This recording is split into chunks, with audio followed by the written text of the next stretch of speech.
Bueno, pues os damos la bienvenida a todos y a todas a esta nueva actividad de los diálogos de AEDACAP, que como sabéis tiene un formato muy práctico y distendido, en el cual bueno, pues se convierte en una charla, incluso a veces discusión con profesionales de la salud.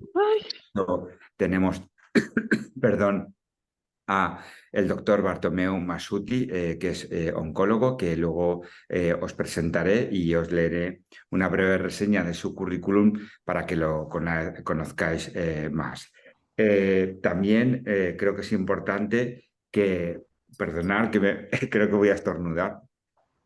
Creo que es importante, bueno, pues dar y agradecer al Grupo Español de Cáncer de Pulmón, que donde Bartomeu es miembro, ¿no? Y esto es fruto de una colaboración entre ACAP y el Grupo Español, y yo creo que es importante, y luego también al conjunto de farmas que nos dan la posibilidad a que nuestras actividades se puedan llevar a cabo. Yo creo que también es importante pues, destacar a Amgen, a AstraZeneca, Lilly, Pfizer, Roche y Takeda. Pero bueno, lo más importante es tener aquí al doctor Masuti, que bueno, pues que si me da él el consentimiento, pues voy a leer una breve reseña y luego ya te dejo, Tomeu, que des unas palabras de bienvenida. ¿Te parece? Perfecto, gracias. Vale, pues nada. Pues el doctor Masuti es jefe del Servicio de Oncología del Hospital General Universitario Balmis de Alicante y además profesor asociado de Oncología Médica en la Facultad de Medicina de la Universidad Miguel Hernández. Es miembro fundador del Grupo Español del Cáncer de Pulmón, del cual es actualmente secretario, y también de la Thoracic Alliance for Cancer Trials, integrante de su junta directiva. También es miembro del comité ejecutivo del grupo TTD para tratamiento de tumores digestivos y además es miembro fundador y de la junta directiva. Pues ya más o menos os he presentado al doctor Masuti. Ahora, bueno, pues si quieres decir algunas palabras de bienvenida, Tomeu, pues empezamos ya los diálogos, ¿te parece? Perfecto. Bien, buenas tardes. En primer lugar, agradecer la oportunidad y la invitación a estar aquí. En segundo lugar, decir que bien, yo puedo aportar realmente la experiencia de trabajo, que sobre todo es un trabajo cooperativo, como es habitualmente la asistencia y la investigación en cáncer. Decir que, por supuesto, los avances de las posibilidades de mejora en los cánceres con enfermedades crónicas vienen a través de la investigación clínica, y la investigación clínica se hace en general con un acto de generosidad por parte de los pacientes y que yo creo que hay que reconocer. En esta, pues desde que yo empecé en Uy, más interacción entre los grupos de pacientes y los profesionales, y yo creo que eso es bueno porque efectivamente las prioridades pueden a veces no ser las mismas, por lo tanto las puestas en común son importantes. Evidentemente los objetivos de lo que es propiamente la asistencia oncológica es tener el máximo control de la enfermedad y las mejores condiciones de vida para los pacientes, pero a veces la percepción de las vivencias efectivamente no es totalmente percibida por los profesionales. Por lo tanto, en este sentido, pues yo creo que las oportunidades de intercambiar información, intercambiar la vivencia, la perspectiva de la vivencia de la enfermedad, pues creo que pueden ser productivas y pueden ser positivas para ambas partes, y yo estoy convencido de que realmente tenemos mucho que aprender de los pacientes. A partir de ahí, la actividad en estos momentos mía, a pesar del currículum que ha explicado Bernard, perdón, realmente está focalizada casi exclusivamente en lo que son los tumores torácicos. Yo en estos momentos ya no tengo actividad, participé en su momento en grupos de tratamiento de tumores digestivos, participo exclusivamente en lo que son grupos de cooperativos de tumores torácicos, bien a nivel nacional, bien a nivel internacional, y tenemos proyectos muchos generados, la mayoría dentro del Grupo Español de Cáncer de Pulmón, que es un grupo cooperativo que desde el principio, que hace ya casi 30 años, incluye a diferentes profesionales. Todos son importantes en el tratamiento del cáncer de pulmón: cirujanos, anatomopatólogos, neumólogos, oncólogos radioterapeutas, oncólogos médicos. Es decir, todos tienen un papel, y yo creo que hay que resaltar también que hemos madurado en el sentido de que cada vez es más relevante lo que son los comités multidisciplinares de tumores, que incluso hay que extender más allá del hospital, con participación de diferentes hospitales, y esa es una herramienta fundamental para, entre todos, poder aconsejar el mejor tratamiento en cada momento de la evolución de los pacientes. A partir de aquí estoy abierto a intentar contestar vuestras preguntas o compartir vuestras inquietudes. Lo que me digáis, yo intento contestar. Vale, pues si te parece, mira, ya no sé, por romper el hielo, exactamente, quiero decir, si alguien se anima, ya ve esto que Julián ha levantado la mano, y también tengo una pregunta en el chat que también te haré, y tengo 8 preguntas que han llegado a través de nuestra inscripción. Pero bueno, animaros porque dentro de nada también, o sea, mañana me ha comentado el doctor Masuti que es el congreso del Grupo Español. Luego le preguntaremos si nos puede avanzar algo de novedades que nos interesa en cáncer de pulmón, que además es específico del grupo. Y bueno, pero bueno, vamos a darle paso a Julián. Julián, venga. Bueno, buenas tardes, doctor, y muchas gracias y a Bernard, a Javi, a Belén y a todo el equipo por organizar estos seminarios. Doctor, le veo que es usted veterano, y todos los oncólogos con los que en alguna ocasión o hablo yo, pues, digamos, por mi tratamiento, bueno, yo tengo adenocarcinoma de pulmón en estadio 4 y con mutación a ALK, y llevo pues 2 años y 9 meses tomando alectinib, y diría muy bien tolerado y hasta ahora controlando bien la enfermedad. Le decía que yo todo lo que oigo es que ahora mismo el cáncer de pulmón está de moda entre los oncólogos porque hay mucho desarrollo de novedades, de investigaciones, de nuevas terapias, etcétera, ¿no? Y en concreto, bueno, le quería preguntar por dos, porque yo creo que la mayoría de nosotros somos pacientes bastante informados y sabemos de en concreto, teniendo mutaciones como la mía, o sea LK, o sea FGR o ROS, o digamos, que van apareciendo, que tienen tratamientos con pastillas de terapia dirigida, que en algunos de ellos hay segunda línea de tratamiento, en algunos en investigación tercera línea o en ensayo clínico tercera línea, pero quería preguntar por dos cosas que se ven como de futuro, qué resultados espera o para cuándo espera que puedan dar, que son los anticuerpos conjugados, aunque en estos lo que recuerdo haber oído es que para mutaciones genéticas no es de esperar que sean muy prometedores, pero no sé si hay alguna novedad de algo que para mutaciones genéticas los anticuerpos conjugados puedan ser positivos o puedan ser una línea de tratamiento. Y otra de futuro, que es las CAR-T, los linfocitos CAR-T, que se empieza a oír de ensayos para tumores sólidos, en concreto de pulmón, pero también entiendo que lleva un recorrido de años el poderlos desarrollar. Muchas gracias. Bien. Gracias por la pregunta. Dos cosas. Yo creo que lo primero que hay que reseñar, como se ha dicho, es que efectivamente cada vez el conocimiento nos ha aportado posibilidades de tratamientos dirigidos, posibilidades de identificar eventos moleculares que son fundamentales o que tienen que ver con el origen, la aparición y el desarrollo del cáncer de pulmón. Y esto nos abre a la vez las posibilidades. Hoy en día con diversas técnicas de diseño de fármacos, porque estamos ya en una fase que se diseña específicamente los fármacos, pues esto, si identificamos estas dianas y estas dianas son relevantes, cada vez tenemos más posibilidades de interferir con medicamentos en estas señales de crecimiento de las células tumorales. Eso por una parte. Es decir, han aumentado el número de dianas, efectivamente. Algunas son muy poco frecuentes, pero en global cada vez tenemos más posibilidades de dianas y de actuar sobre ellas. Si vamos específicamente a la LK, realmente la enfermedad LK se caracterizaba inicialmente por una gran afectación o con una frecuente afectación del sistema nervioso central a nivel cerebral.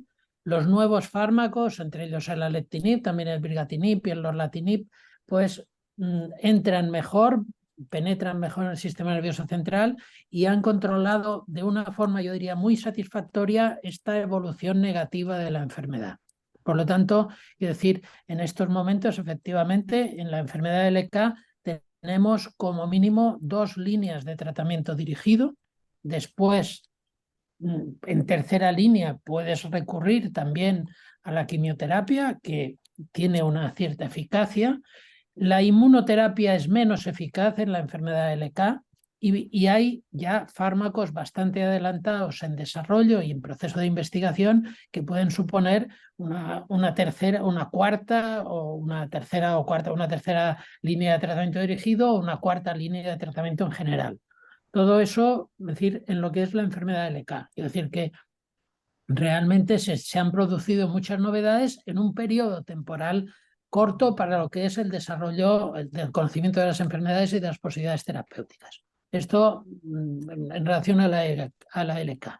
En relación a los anticuerpos conjugados, realmente es una nueva generación de tratamientos, diría yo, una nueva estrategia de tratamientos. Sabéis, hemos citado ahora los tratamientos dirigidos y también la otra estrategia es la inmunoterapia. Es decir, pues bien, los anticuerpos dirigidos es una mezcla de lo que sería un tratamiento, los anticuerpos conjugados, perdón, de lo que sería un tratamiento dirigido con una quimioterapia. Son fármacos que también son fármacos de diseño que se unen a un epítopo. Un epítopo es un antígeno, una característica en la superficie de una célula, tumoral y no tumoral. Es decir, de aquí viene la especificidad.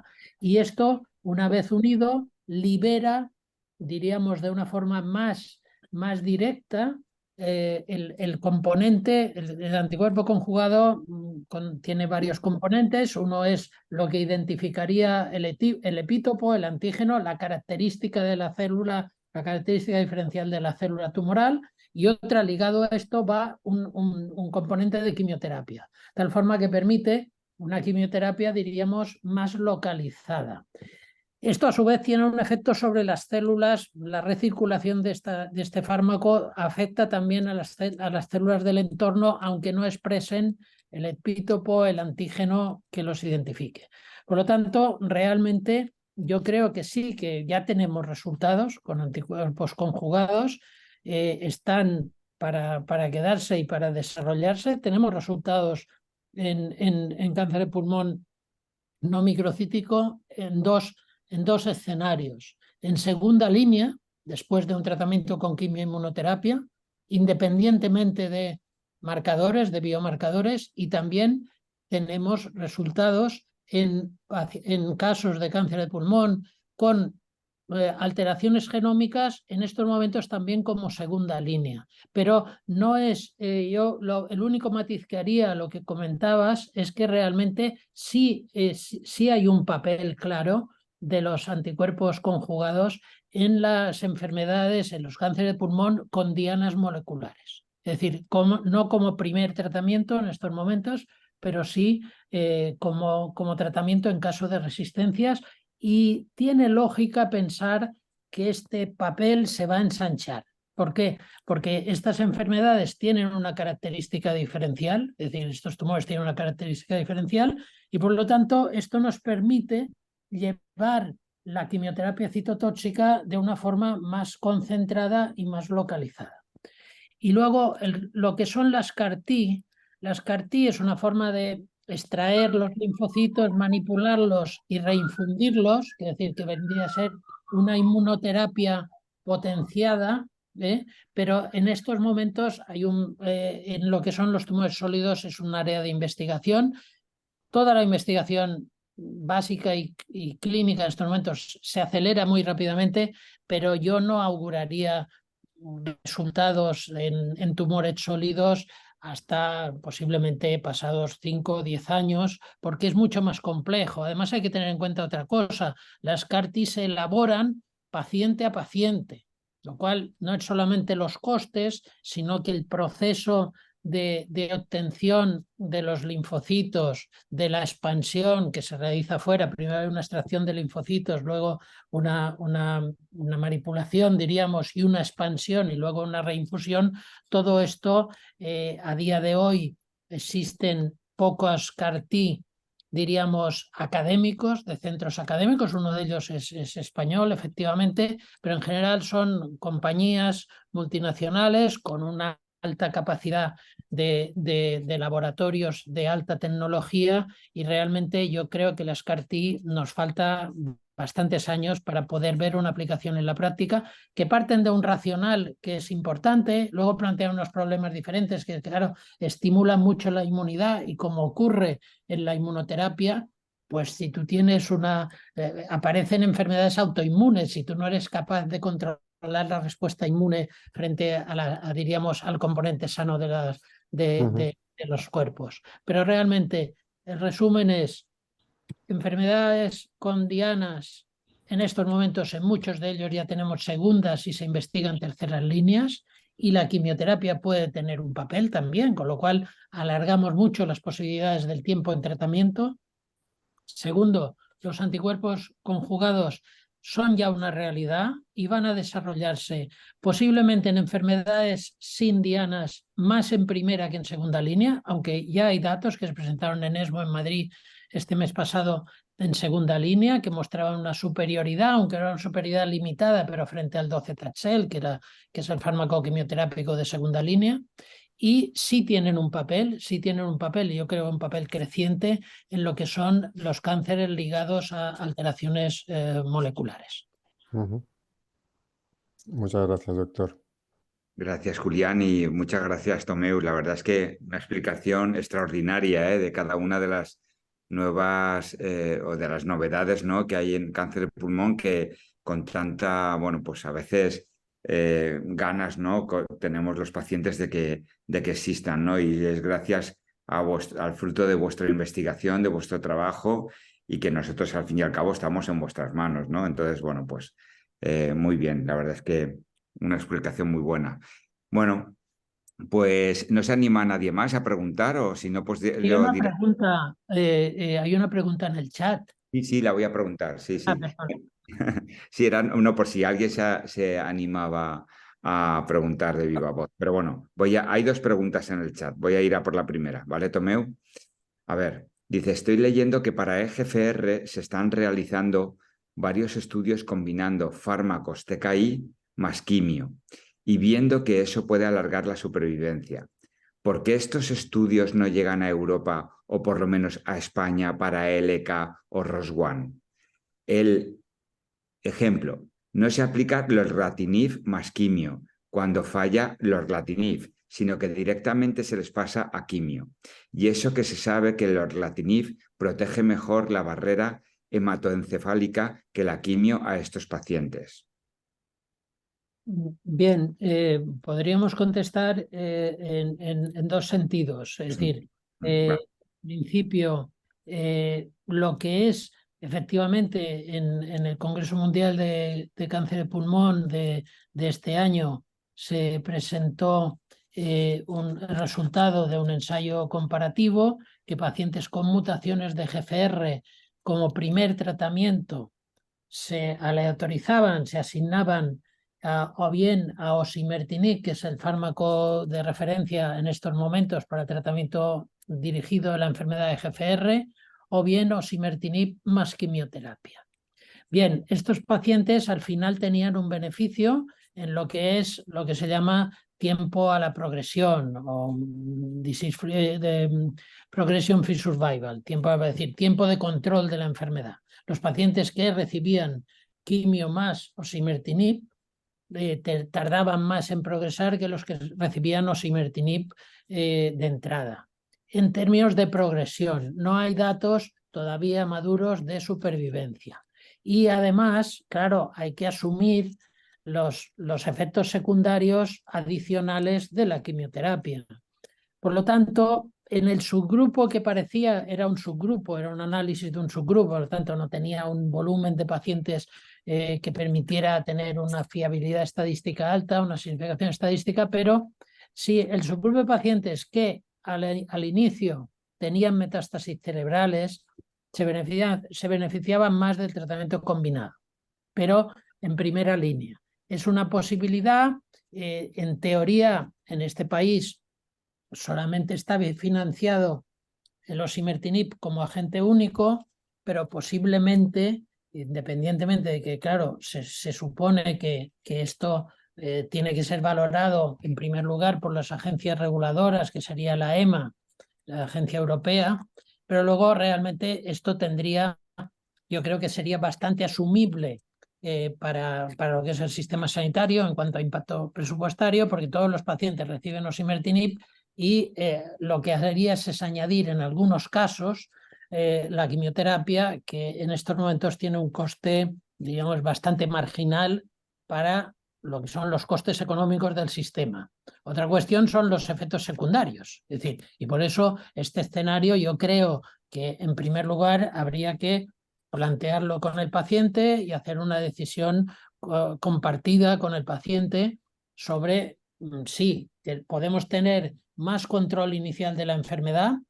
Todavía no tenemos datos maduros ni seguimiento para saber si también aumentamos de forma significativa la supervivencia, pero tenemos que asumir al principio los efectos adicionales los efectos secundarios adicionales de la quimioterapia. Por lo tanto, insisto, yo creo que en estos momentos, en la práctica clínica, posiblemente este planteamiento se podría hacer en aquellos pacientes con mutaciones de sensibilidad del EGFR que tuvieran metástasis cerebrales al inicio, y eso está. La pregunta se refería específicamente también a lo que es ALK o ROS1. Realmente no hay datos en estos momentos en este sentido. Hay ensayos, pero no hay datos, no hay resultados de la estrategia de quimio más tratamiento dirigido en estas enfermedades de ALK y ROS1. Es difícil que se tengan datos comparativos porque son enfermedades menos frecuentes, la incidencia es más baja. Y luego hay una segunda parte de la pregunta que tiene su lógica, aunque no tenemos datos, pero que intentaré responder, que es si cuando progresa, ¿por qué no? Cuando falla los lorlatinib, ¿por qué no se mantiene los lorlatinib y junto con la quimio en vez de hacer el tratamiento quimioterápico solo? Bien, datos específicos en la enfermedad LK, en esta secuencia de tratamientos, no se tienen, pero sí hay datos en la enfermedad EGFR que cuando han progresado, quisiera recordar que lo que acabo de comentar antes es primer tratamiento. Es decir, lo que plantea la pregunta es segundo tratamiento después de lorlatinib. Si mantenemos el lorlatinib y añadimos quimio en vez de suspender lorlatinib y pasar a quimio. Datos concretos de la enfermedad LK no tenemos, pero sí tenemos datos de ensayos en enfermedad EGFR que cuando progresan en el tratamiento EGFR, en el primer tratamiento, ya hay un ensayo publicado y otro que está comunicado en Astrax, comunicación en congresos, donde estos pacientes, después de recibir un tratamiento anti-EGFR, cuando progresaron, se aleatorizaron, es decir, se asignaron unos a quimioterapia sola y otros a quimioterapia y mantener el tratamiento anti-EGFR. Los datos del EGFR se tienen con gefitinib en la publicación. Pues bien, esto no aumentaba el control. Por lo tanto, a día de hoy se asume que en pacientes que han progresado después de un tratamiento dirigido y no hay más tratamientos dirigidos de segunda o tercera línea y tienen que pasar a quimioterapia. Lo que recomiendan las guías y lo que recomiendan la evidencia científica recogida hasta ahora es cambiar a quimioterapia y no mantener el tratamiento anti-EGFR. Una cosa es la lógica racional, que decir, hombre, si yo tengo una parte sensible la puedo controlar con el tratamiento dirigido, pero otra cosa, y es lo que guía la práctica clínica en la toma de decisiones, son los resultados de los ensayos clínicos. Entonces, los resultados de los ensayos clínicos en la enfermedad de EGFR, segunda línea, después de primera línea con tratamiento dirigido, no soportan, no dan soporte a que se mantenga este tratamiento si hay que cambiar a quimioterapia. Evidentemente, en todos estos casos, lo más importante probablemente y lo que siempre es prioritario es si se dispone de otro tratamiento dirigido y además si se dispone también, aunque sea en ensayo clínico, yo creo que es preferible un tratamiento dirigido a una quimioterapia. Pero si hay que cambiar y no hay más tratamientos dirigidos o no opciones de ensayo clínico, la práctica clínica validada en estos momentos es cambiar a quimioterapia exclusiva. No sé si he contestado, si Pilar quiere alguna aclaración. Es verdad lo que ella dice de que el lorlatinib protege mejor la barrera, no es que proteja mejor, sino que cruza mejor la barrera hematoencefálica, pero en general cuando estos pacientes han recibido ya un tiempo de tratamiento y es decir, esta barrera hematoencefálica diríamos es más permeable. También la quimioterapia llega ahí. De hecho, pues me remito al ejemplo que ponía antes, vamos, a los resultados recientes que se tenían de quimio más osimertinib en primera línea de enfermedad de EGFR. Muchas gracias, Tomeu. Bueno, Pilar, yo creo que más o menos... Gracias, sí. Bueno, la verdad es que siempre nos quedamos con esa inquietud, ¿no?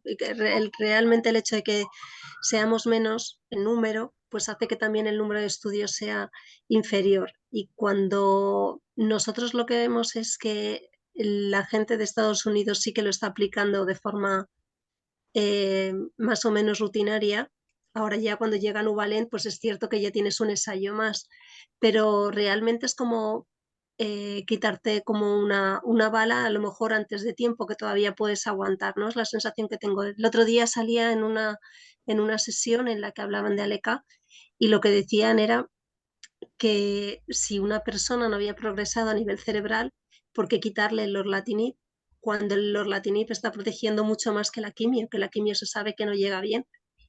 Entonces es algo que, pues que a mí personalmente siempre me genera cierta inquietud por la posibilidad de que en un momento dado me pueda ver en esa situación y no sienta que y ya directamente te pasan a quimio y parece que, bueno, ahora tenemos Nuvalent, ¿vale? Tenemos esa posibilidad de ensayo que ha salido y que está ahí y que hay que ver si puedes acceder o no en el sentido de que seas candidato tipo o no, porque no vale para todo. O sea, Nuvalent está ahí, pero vale para lo que vale, para unas determinadas... a unos determinados cambios de resistencias, ¿no? Unas determinadas resistencias complejas.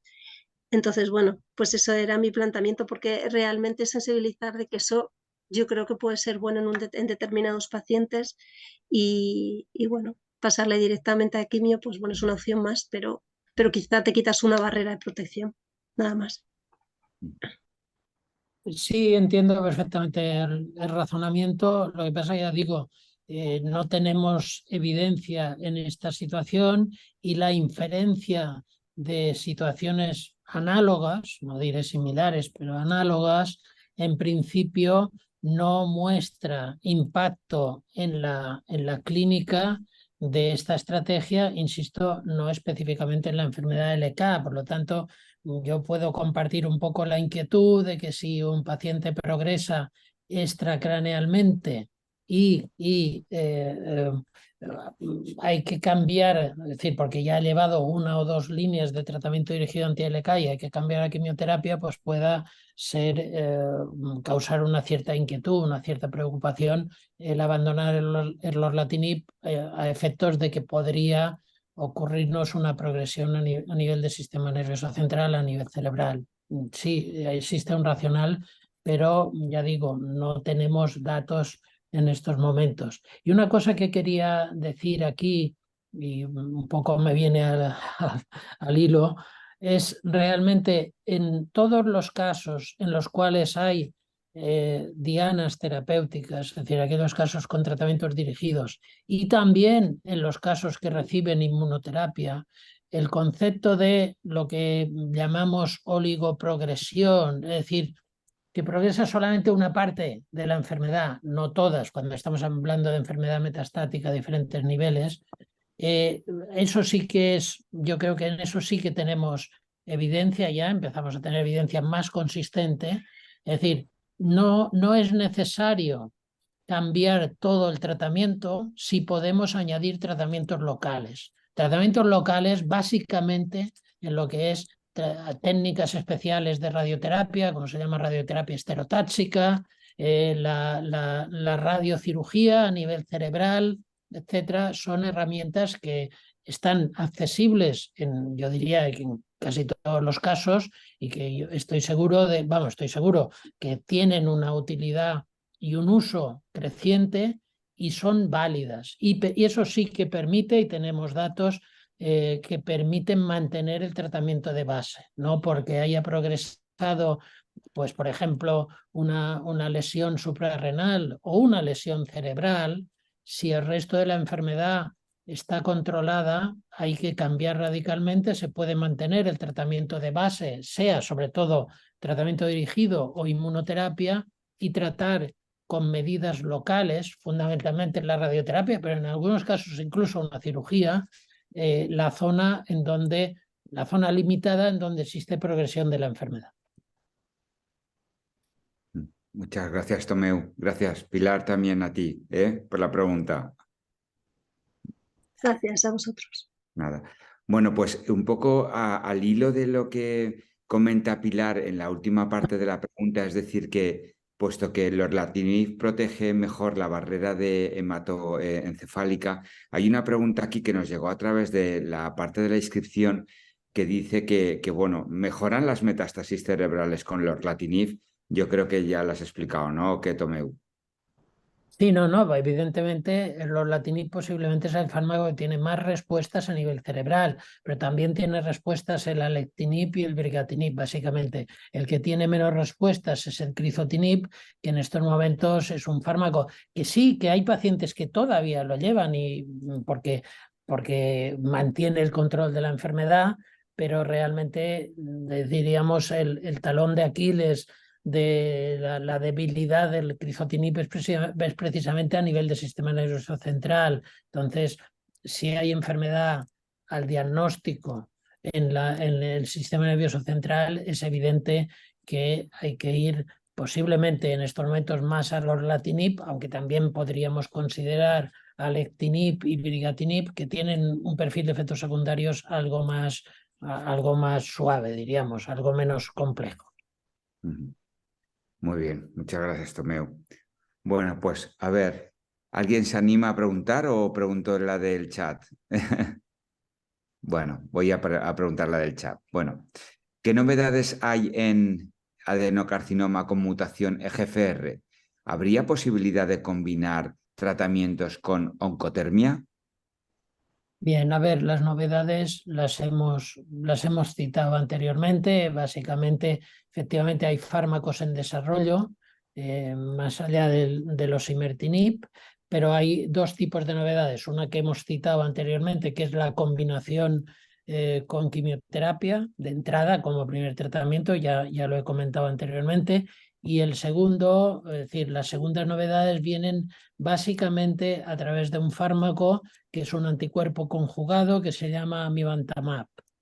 El amivantamab es un anticuerpo que se une a la vez al EGFR, al receptor de EGFR y al receptor de MET, que es la sobreexpresión o la mutación de MET, es el mecanismo de resistencia en aproximadamente una tercera parte de aquellos casos con la enfermedad de EGFR, con cáncer de pulmón con mutación de EGFR. Es decir, todas estas situaciones, es decir, la biología tiene su propia dinámica y la biología, cuando tú restringes, es decir, o actúas sobre determinadas células, como los tumores son heterogéneos, pues las células tumorales también quieren sobrevivir y buscan caminos alternativos y vías alternativas. Entonces, una de las vías, la vía probablemente la mejor definida para los fármacos anti-EGFRs y la más frecuente es la alteración de la vía MET. Entonces, el amivantamab es un anticuerpo que se administra en estos momentos por vía intravenosa y se está investigando de forma subcutánea, que actúa a la vez, es decir, simultáneamente, bloqueando el receptor del EGFR, por lo tanto, evitando la señal de crecimiento a través de esta vía y también bloqueando la activación de la vía MET.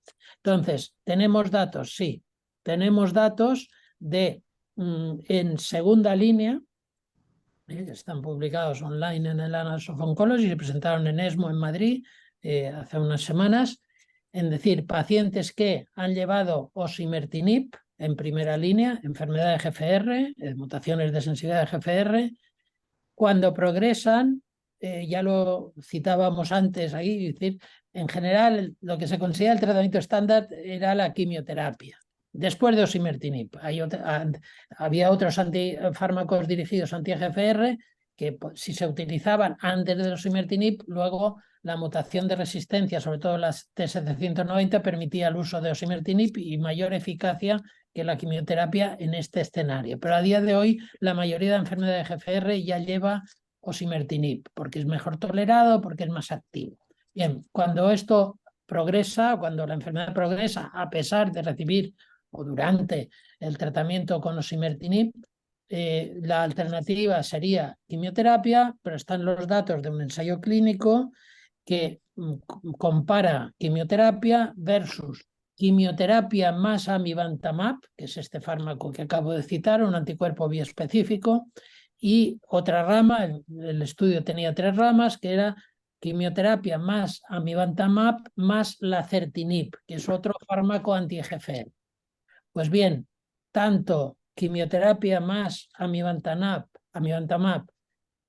y como quimioterapia más amivantamab más lazertinib mostraron superioridad frente a quimioterapia. De tal forma que, pendiente de la aprobación de las agencias reguladoras, los pacientes que hubieran recibido o que estén recibiendo osimertinib y en un momento determinado progresen, el tratamiento de elección en segunda línea sería amivantamab más quimioterapia. La otra rama, que es amivantamab, la otra alternativa, amivantamab más quimioterapia más lazertinib, que es un tratamiento dirigido también a EGFR, tiene más efectos secundarios y el beneficio es mejor que la quimioterapia sola, pero no parece mejor que la amivantamab más quimioterapia. Por lo tanto, el escenario de la enfermedad de EGFR, si se empieza con osimertinib, sería, en caso de progresión, quimioterapia más amivantamab. Y hay otra novedad en primera línea, ya hemos citado antes, empezado por la segunda línea, pero antes ya habíamos hablado de primera línea. Hay otra alternativa a la primera línea, y hemos dicho osimertinib más quimioterapia, lo he comentado antes, y también se presentaron en ESMO de este año un ensayo que comparaba osimertinib solo, pero osimertinib como primera línea, el tratamiento de referencia, versus amivantamab más lazertinib. Y en este caso también la estrategia combinada, es decir, porque el lazertinib sería equivalente, diríamos, con el mismo mecanismo de acción que el osimertinib, pues bien, la administración de este otro fármaco anti-EGFR, el lazertinib, más el amivantamab, este anticuerpo biespecífico, mejoraba también el tiempo a la progresión, es decir, aumentaba el tiempo de control de la enfermedad. ¿Qué inconvenientes tiene esto? Lo ha aumentado de forma significativa con una hazard ratio, yo diría que clínicamente relevante. Ahora bien, tenía 2 cosas, tenía dos hándicaps. Uno, la forma de administración, es decir, que el amivantamab, como he dicho, a día de hoy hay que administrarlo intravenoso. Generalmente las primeras dosis tienen bastante efectos secundarios que son molestos para los pacientes, pero no son clínica, es decir, no son de riesgo vital, pero son incomodidades porque hay escalofríos, etcétera, hay que administrarlo en el hospital de día con bastante premedicación, etcétera. Pues bien, en esta situación, la otra opción, teníamos solamente una, que era el osimertinib, y a día de hoy, en la teoría y pendiente de la aprobación de las agencias reguladoras, tendríamos osimertinib más quimio, osimertinib solo, osimertinib más quimio y amivantamab más lazertinib. Es decir, que efectivamente en la enfermedad del GFR hay también muchas novedades y lo único también en este caso, igual que comentaba respecto a la asociación con quimioterapia, creo que es una cuestión que hay que comentar y compartir con los pacientes porque evidentemente el tratamiento de amivantamab más lazertinib tiene más efectos secundarios y por lo tanto también, quiero decir, probablemente no tenemos datos de PRO, de Patient Reported Outcomes, que sería la medición de la vivencia de los pacientes, similar a la calidad de vida, pero efectivamente el impacto inicial respecto a tomarse una pastilla, ponerse un tratamiento intravenoso, más tomarse unas pastillas que tienen más efectos secundarios en la piel, como es el lazertinib, etcétera, pues probablemente el impacto inicial sea algo más negativo. De todas formas, insisto, aquí hay, primero, si tenemos, que tendrán, porque el ensayo los incluía, los datos del PRO, de los Patient Reported Outcome, y segundo, específicamente a nivel individual, compartir la decisión con el paciente, con cada uno de los pacientes. Pero, Tomeu, tengo yo algo de conocimiento que el amivantamab sí que no ha sido financiado por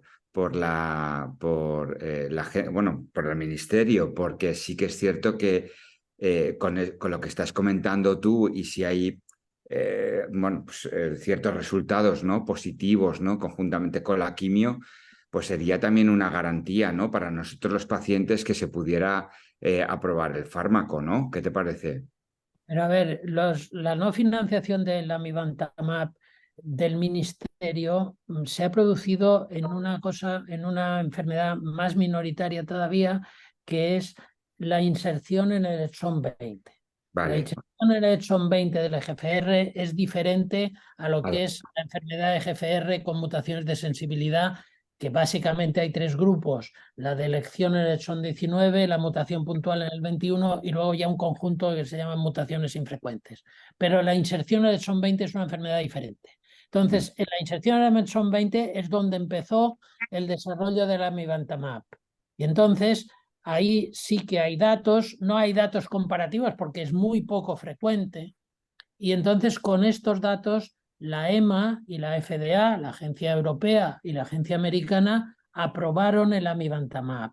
Sí. Y aquí, de momento, la Agencia Española de Medicamentos, vamos, el Ministerio de Sanidad, la cartera de prestaciones, decidió, no aceptó la financiación. Es decir, pero son tres escenarios diferentes.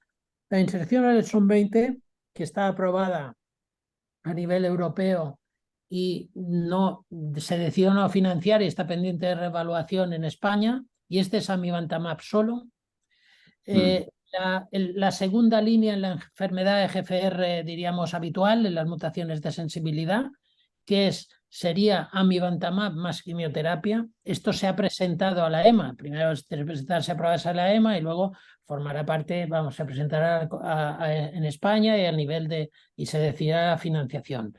Y luego el tercer escenario es la primera línea, que aquí sería amivantamab más lazertinib.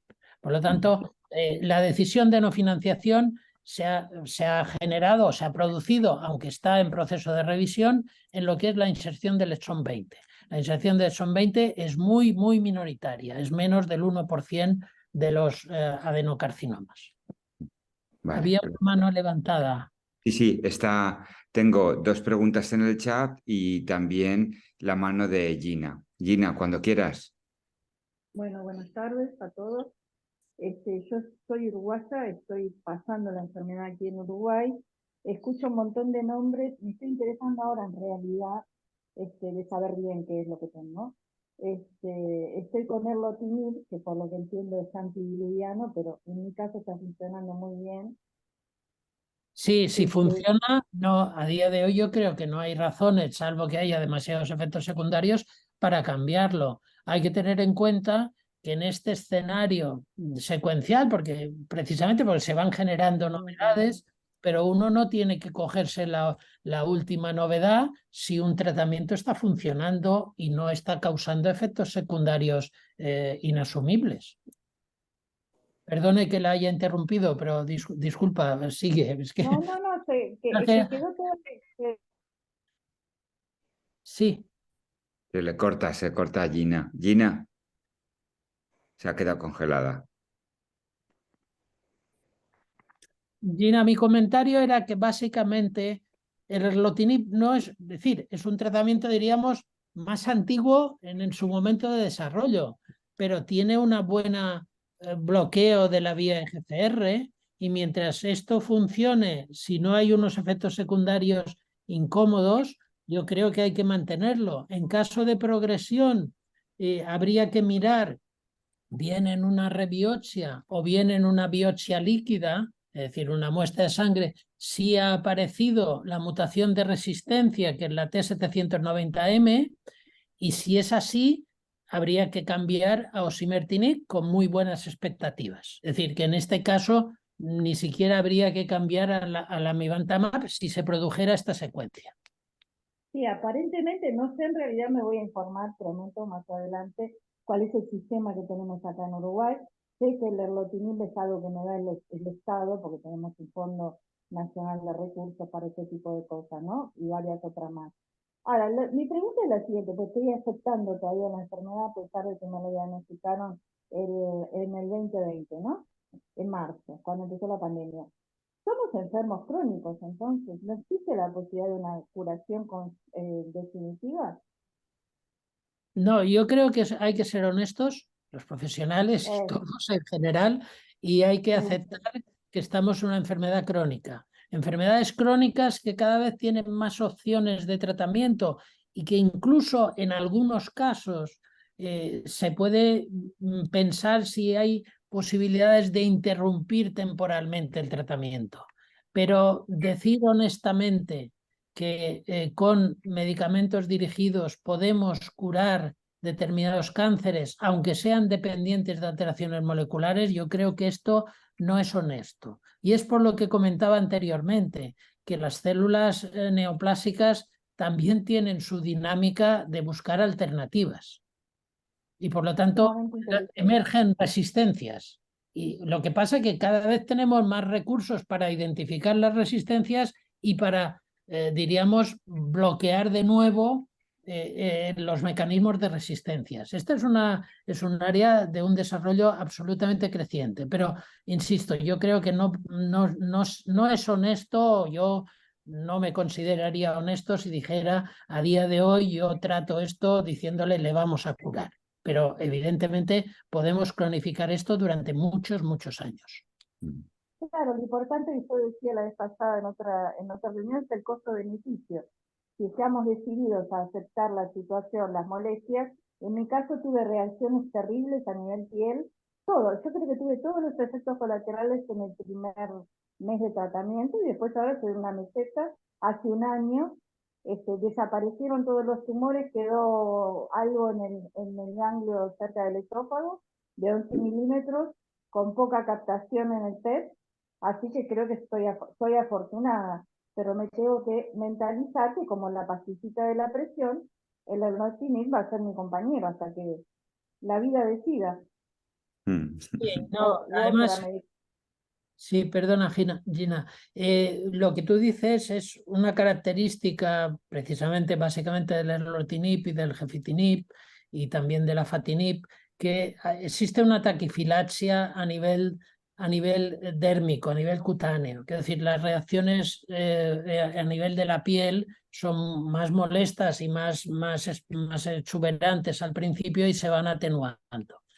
Lo que dices de cuál es tu situación, yo creo que hay que comentarlo evidentemente con tu oncólogo, pero si ahora mismo hay un equilibrio entre los efectos secundarios, yo sinceramente no me parece que sea una razón para cambiar a osimertinib a día de hoy, precisamente con la perspectiva de futuro de guardar una opción de tratamiento dirigido. Exactamente. También es útil. Pienso que haya sido por eso que ella empezó con esto, lo que pasa que me encantaría que alguien me explicara las cosas tan simples como ustedes, pero bueno, por eso estoy acá. Que tengan muy buena tarde, gracias por la compañía y bueno, los sigo escuchando. Muchas gracias, Gina. Gracias, Gina. Bueno, Pachi, que tienes la mano levantada, venga. Sí, pues quiero aprovechar la disponibilidad del doctor Bartomeu. En primer lugar, agradecerle que comparta con nosotros de esta manera tan didáctica, tan pedagógica, pues el devenir de nuestra enfermedad y además de una forma tan ilusionante. Cuando le he oído ahora lo de cronificar, me parecía un entrenador de fútbol en el que su equipo ha marcado varios goles, así de una sola atacada. Muchísimas gracias, doctor. Y paso a hacerle la pregunta. Soy un EGFR con alteración en el exón 21. Afortunadamente estoy con media dosis de osimertinib y llevo 15 meses y no hay progresión y me encuentro perfectamente, me encuentro bien, sin evoluciones negativas. Mi pregunta es muy directa. En el supuesto de que progresase, que tarde o temprano todos sabemos que inexorablemente va a ocurrir, su consejo pasaría, por ejemplo, por ampliar la dosis de osimertinib a 3/4 o una dosis completa de 80 miligramos al día, o no. Habría que pasar a esa segunda frente de amivantamab con quimioterapia. Bien, yo creo que debería, vamos, en primer lugar, se debería evaluar en el momento posiblemente una rebiopsia. Es decir, si persistiera la mutación de sensibilidad, en este caso la mutación del exón 21, incluso en biopsia líquida, la opción de aumentar la dosis de osimertinib habría que considerarla. Habría que considerarla, evidentemente, vigilando muy estrechamente la evolución. Pero, es decir, si se ha reducido la dosis por efectos secundarios graves o por efectos secundarios menos graves y ahora mantiene el control, si en el momento de la progresión se puede tener unos datos de rebiopsia, y de rebiopsia no siempre de tejido, también de biopsia líquida, y en esta eventual rebiopsia persiste la mutación de sensibilidad y no se ve en otras. Claro, lo ideal es tener una secuenciación, porque también ahí nos permitiría ver el papel de MET, es decir, el papel de los mecanismos de resistencia que están identificados. Entonces, claro, ahí habría que hacer es decir, tener en cuenta, por una parte, cuál sería el escenario de lo que definiremos en aquel momento los mecanismos de resistencia. Si persistiera la sensibilidad en el exón 21 y no fuera muy alta la expresión de MET, yo creo que tendría sentido intentar aumentar la dosis, siempre y cuando los efectos secundarios no fueran inasumibles. Y en este escenario, evidentemente, también se tendría que monitorizar muy estrechamente me refiero a 4 o 6 semanas, no me refiero a cada semana, la evolución y posiblemente, insisto, si persistiera la mutación de sensibilidad en el 19, perdón, en el 21, en el 21 yo creo que la opción de aumentar la dosis puede estar sobre la mesa. Teniendo en cuenta, perdón, que continúe, teniendo en cuenta que yo ya tengo esa secuenciación masiva de genes porque me la hicieron en el estudio de DeepCamp, lo que pasa es que me la han hecho hace 5 meses. ¿Tendría validez en el supuesto de que apareciese una progresión o ya esa secuenciación genómica ya no valdría? No, porque, como hemos dicho, el escenario es dinámico. Tú tienes un conjunto de células que son heterogéneas por definición. El cáncer aparece en una única célula, pero a medida que se desarrolla, las células son heterogéneas. Dentro de estas hay generalmente diferentes tipos de poblaciones, llamamos clones o subclones, y algunos son más sensibles que otros al tratamiento. Cuando tú ejerces una presión evolutiva terapéutica, es decir, tú bloqueas aquellas células en las cuales la mutación del 21 tiene más peso, rige más la conducta celular. ¿Qué ocurre?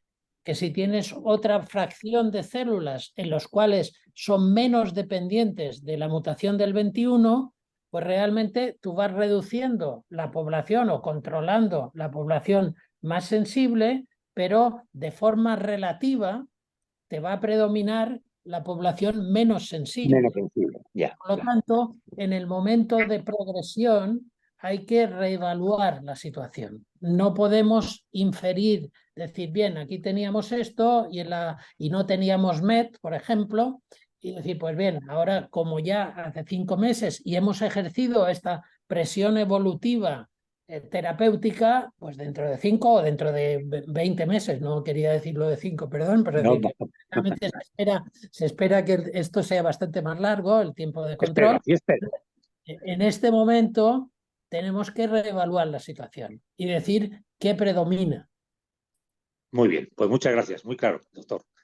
Muchas gracias, Pachi. Bueno, pues ya hemos saltado la barrera de la hora casi, pero bueno, yo, si te parece, Tomeu, te preguntaría una pregunta que hay en el chat que la ha hecho Julián y luego tengo aquí otra y nada, si quieres, bueno, pues más o menos ya estarían todas contestadas.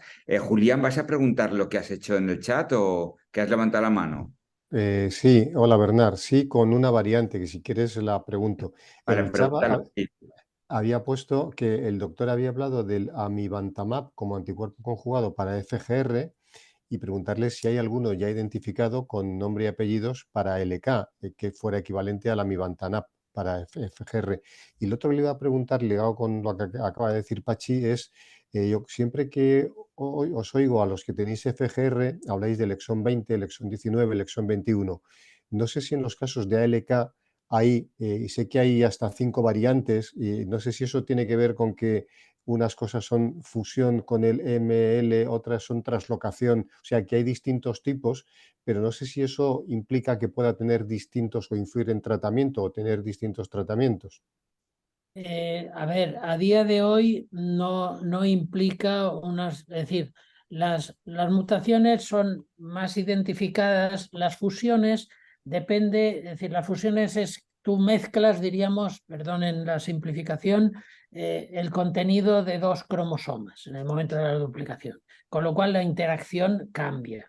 Pero las fusiones son más promiscuas, se fusionan con más cosas. Las mutaciones es pierdes una expresión de unos genes o una delección, una parte de la secuencia genómica.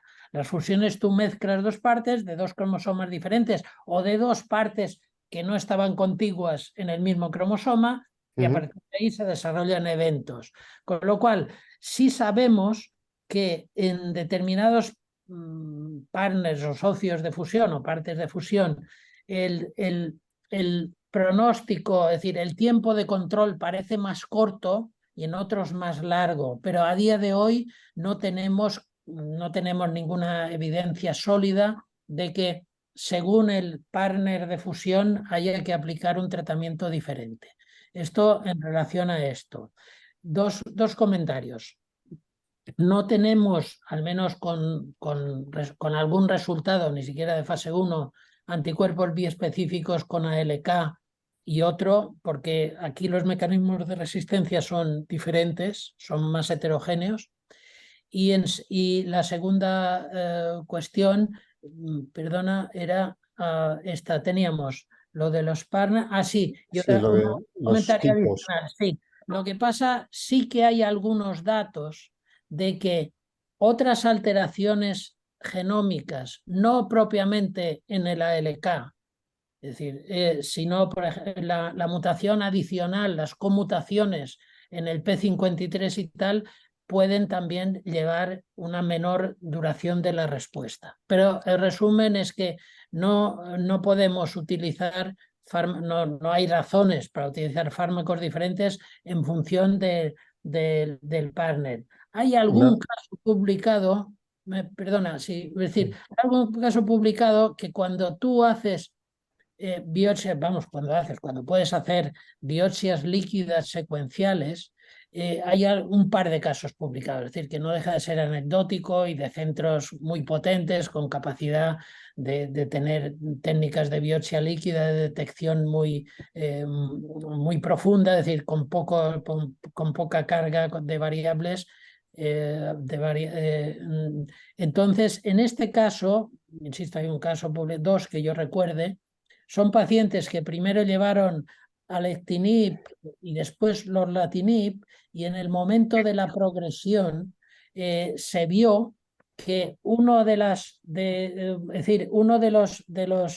fármacos que podía ser útil, y de hecho demostró ser útil en este caso concreto, era el crizotinib, porque el espectro de los inhibidores de tirosinquinasa, es decir, no son totalmente específicos. La tirosinquinasa existen muchos tirosinquinasas en el cuerpo y actúan a diferentes niveles de las células. Y por lo tanto, efectivamente, es decir, yo creo que hay algunos datos de que en algunas resistencias el utilizar fármacos que a priori tienen una cobertura menos amplia, como es el crizotinib en relación al alectinib y al lorlatinib, puede en cambio cubrir mejor algún mecanismo específico de resistencia.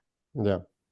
No sé si me he explicado porque es un Sí. tema un poco complejo, pero Sí, vamos a sí. intentarlo. Lo último que le pregunto, el tener junto con la fusión una variante en el gen MDM2, ¿le dice algo? O a mí desde luego no me dice nada, pero es lógico. No, en principio que yo sepa no tiene una demostración de que esto tenga una implicación ni pronóstica, así como he dicho que el P53 sí que tiene una implicación pronóstica, es una mutación del P53, generalmente la evolución de la enfermedad, diríamos, es más agresiva. La MDM en principio no está demostrado que tenga ni una implicación pronóstica en cuanto a que resulta, ni mucho menos una implicación predictiva, es decir, que en base a esto deba seleccionarse o priorizarse Nada. un tratamiento respecto a otro. Pues muchísimas gracias, doctor. Muchas gracias, Julián. Bueno, pues si te parece, Tomeu, te leo la pregunta una de las preguntas, porque el resto ya está prácticamente contestadas con todo lo que has explicado. Y bueno, no sé si es una pregunta o una reflexión. Bueno, yo te la leo también para que tú, bueno, pues puedas comentarnos. Buenas tardes, doctor. La paciente es mi madre, tiene 69 años, con mutación driver MET, nunca fumadora. La situación es que ha recibido 3 ciclos de inmuno más cisplatino, el último de carboplatino. El TAC dio buenos resultados, el tumor se había reducido y tenía un punto en el cerebro de 7 milímetros que prácticamente ha quedado como residual. Pasamos a mantenimiento con pemetrexed con inmunoterapia. La duda es, dado que esta enfermedad es cronicidad, ¿cuál es la estimación? ¿Cuántos ciclos suele ser la media y si estos pueden ser más espaciados? A mi madre pues le sienta muy mal. Ya sabemos que las pastillas de capmatinib y tepotinib se dan al paciente si hay progresión a la enfermedad, lo cual es una buena noticia estar en fase de la que estamos, dado que no hay progresión y el tumor se ha reducido. Por otro lado, mi madre no presenta un cuadro para nada, a pesar de decir que tiene el pulmón colapsado en endoscopias. Satura fenomenal, es decir, a 97, 98. Supongo que son los beneficios de no haber fumado nunca en endoscopias nos indican que es debido a que el pulmón sano tiene mucha respuesta. Eso no sé si quería ya plantear alguna pregunta o que, porque yo creo que la pregunta es la de los ciclos, ¿no? Sí. Yo entiendo que en estos momentos, si la paciente empezó con quimio inmuno, normalmente los primeros 4 ciclos la quimio lleva platino, ciso o carbo, pemetrexed y un fármaco que supongo será pembrolizumab de inmunoterapia. Entonces, después de estos 4 ciclos, si no hay progresión, se continúa con pemetrexed y con inmunoterapia. Pero esto sí hay efectos secundarios, generalmente hay que intentar atribuirlos predominantemente o al pemetrexed o a la inmunoterapia y por lo tanto antes de pasar a un tratamiento dirigido que sería el recurso que sí que habría que hacer en el momento de que existiera una progresión, posiblemente lo que se puede considerar es interrumpir el pemetrexed o la inmuno, dependiendo de lo que se considere que está más relacionado con los efectos secundarios. Generalmente sería más el pemetrexed que la inmuno, y seguir solamente con inmuno o con pemetrexed solo. Y en el momento de la progresión, efectivamente, se puede utilizar tepotinib y capmatinib, que ambos están financiados y están accesibles en el Sistema Nacional de Salud. Es decir, yo creo que hay que decir, una cosa son los ensayos clínicos. Claro, los ensayos clínicos que fundamentan la indicación de la quimioinmuno son esto: 4 ciclos de combinación con platino y luego mantenimiento con pembrolizumab y con pemetrexed. Pero luego, si vamos viendo dentro de los mismos ensayos clínicos, un porcentaje importante del ensayo clínico de registro, que era el Keynote 189, perdón, es decir, dejan el pemetrexed y mantienen el pembrolizumab hasta 2 años. Por lo tanto, ahí hay que adaptar. Una cosa es que más de 4 ciclos de platino no aportan, y otra cosa, que es lo que llamamos mantenimiento o la continuación de tratamiento, no es obligada con los 2 fármacos, siempre y cuando haya una situación de respuesta o de no progresión, y siempre y cuando haya unos efectos secundarios que nos lleven a modificar esto. Y sería preferible dejar uno de los 2 fármacos, insisto, esto hay que hablarlo con el equipo terapéutico para identificar cuáles son los efectos secundarios que pesan más en la paciente concreta, y optar por dejar uno de los 2 fármacos que en teoría son el tratamiento de mantenimiento, pero en la realidad, incluso en el ensayo clínico de registro, no todos los pacientes llevaron los 2 fármacos de mantenimiento, llevaron más pembrolizumab, es decir, hubo más pacientes que llevaron más tiempo el pembrolizumab que los que llevaron pemetrexed. Muy bien, muchas gracias, Tomeu. Espero que bueno, me imagino que será acompañante, ¿no? Cuidadora, pues haya oído esta respuesta y ha quedado clarificada. Bueno, yo, antes de acabar, Tomeu, y ya por si quieres decir unas palabras ya un poco al final de despedida, yo simplemente te preguntaría, no sé, que creo que el cáncer de pulmón está ahora en un buen momento, ¿no? Yo creo que no es desdeñable, ¿no? El pensar que efectivamente hay un panorama esperanzador, ¿no? Para nosotros, los pacientes. Pero bueno, no sé si vais a presentar alguna novedad, nos puedes avanzar algo durante el congreso que vais a celebrar estos 2 días en Madrid, y bueno, ya con esto damos por cerrados los diálogos. No sé si quieres avanzarnos algo, Tomeu. No, bien, yo creo que, a ver, las novedades terapéuticas no las presentamos en el Congreso. En el Congreso compartimos un poco los ensayos que tenemos y los ensayos que tienen otros grupos cooperativos. Es decir, las novedades intentamos, y de hecho lo hemos hecho así, presentar en congresos internacionales o publicar en revistas de alto impacto. Es decir, en estos momentos yo creo que hay que decir una cosa, es decir, el Grupo Español de Cáncer de Pulmón desde hace muchos años ha venido investigando esto en nuestro país de una forma académica, quiero decir, con los recursos que tenemos, que son pocos, pero intentando que los pacientes tengan accesos a mejores tratamientos y accedan también a fármacos antes de la financiación o del acceso a través del Sistema Nacional de Salud. Y en este sentido yo quería remarcar 2 cosas, un poco los hitos que han tenido lugar en estos más de 25 años. Es básicamente, el Grupo Español de Cáncer de Pulmón tuvo un papel muy importante en el desarrollo de la enfermedad, de los tratamientos para la enfermedad anti-EGFR. De hecho, un ensayo del grupo fue utilizado, se tomó en consideración por la agencia americana, por la FDA, la Food and Drug Administration, y por la EMA, para probar erlotinib en la enfermedad de EGFR. y también hemos seguido desarrollando en este sentido, y también más recientemente las investigaciones propias del grupo han permitido la aprobación de la quimio-inmunoterapia neoadyuvante, es decir, preoperatoria, en aquellos casos más iniciales. Por lo tanto, la actividad del Grupo Español de Cáncer de Pulmón intenta cubrir todo el espectro de la enfermedad, desde estadios iniciales a estadios más avanzados. Hemos trabajado en tratamientos dirigidos, hemos trabajado en inmunoterapia, trabajamos, y esto es muy importante, conjuntamente con los cirujanos, con los oncólogos radioterapeutas y con los neumólogos, porque esta posiblemente sea la clave de la cuestión.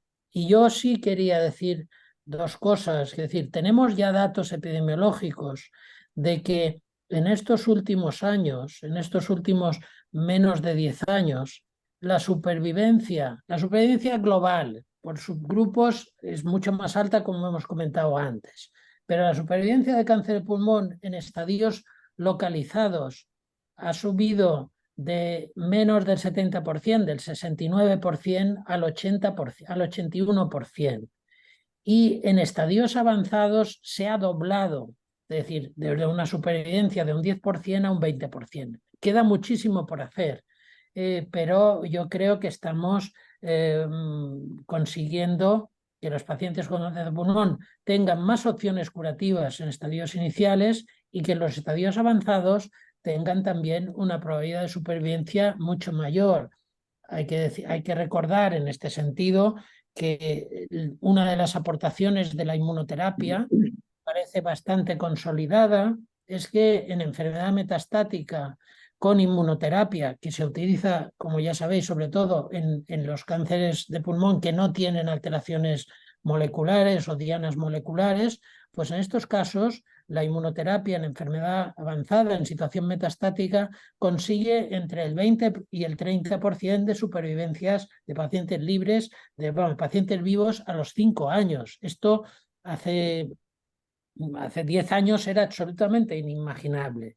Por lo tanto, se producen avances y yo creo que lo que hay que reconocer es, para los avances es los ensayos clínicos, y que sin la generosidad de los pacientes no existirían los ensayos clínicos. Es decir, los pacientes, evidentemente, en general, hay una percepción de que un paciente incluido en un ensayo clínico tiene una asistencia de mayor calidad, pero también es verdad que el paciente asume algunos inconvenientes, asume la rigidez de los criterios de inclusión, asume los controles que son más frecuentes, asume a veces el que sus muestras formen parte de biobancos, etcétera, etcétera. Por lo tanto, yo creo que esto hay que reconocerlo. Estamos intentando ayudar. Yo creo que la mejor ayuda se produce en un escenario multidisciplinar, en un escenario de colaboración entre centros, y en ensayos clínicos probablemente más académicos, pero son los que modifican más la práctica clínica que los ensayos de la industria, que son evidentemente totalmente también imprescindibles, pero que tienen una finalidad, que es efectivamente poner un fármaco en el mercado, obtener la financiación. La investigación clínica académica, posiblemente la prioridad es optimizar el uso de lo que ya hay, intentar adelantar, ir un poco más allá de algo que ya se está utilizando en otros aspectos de la enfermedad. Muy bien, Tomeu, pues muchísimas gracias, y bueno, yo creo que es importante todo lo que has dicho, y efectivamente que vamos por buen camino, y bueno, pues que vosotros sois un grupo pues que investigáis y que nosotros también sabemos que nos podemos beneficiar de vuestros estudios y de vuestros resultados.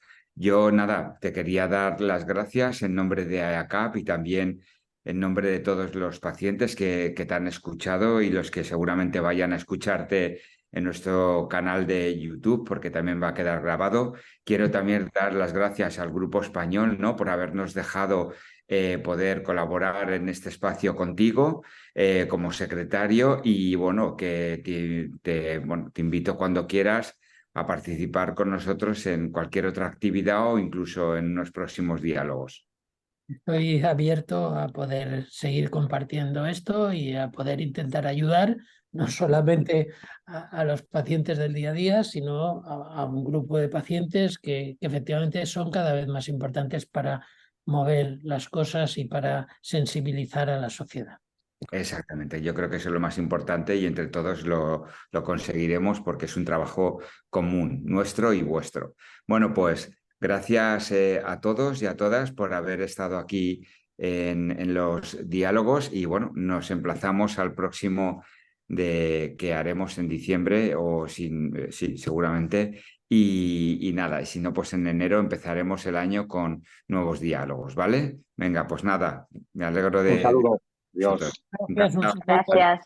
Chao, Tarde. adiós. Adiós. Muchísimas gracias. Hasta la próxima.